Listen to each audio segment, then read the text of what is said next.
guys, it's Rebecca with CrucialVacuum.com, and today we're going to be replacing the filter with our Crucial Vacuum branded Dyson DC40 post-motor HEPA-style filter, part number 922676-01, made to fit your Dyson DC40 vacuum.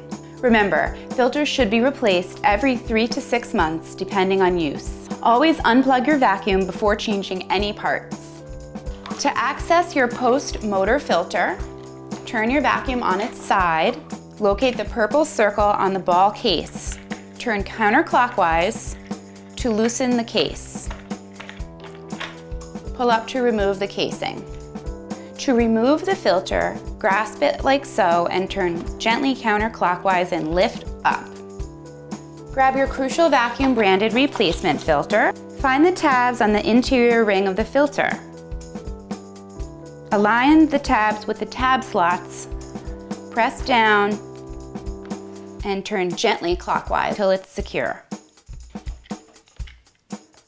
Replace the casing by aligning the nut inside of the purple circle and then spinning clockwise until you hear that click. That means it's on tight. That's it, you're ready to vacuum. Be sure to visit us at CrucialVacuum.com for all of your replacement vacuum and household parts, and thanks for watching.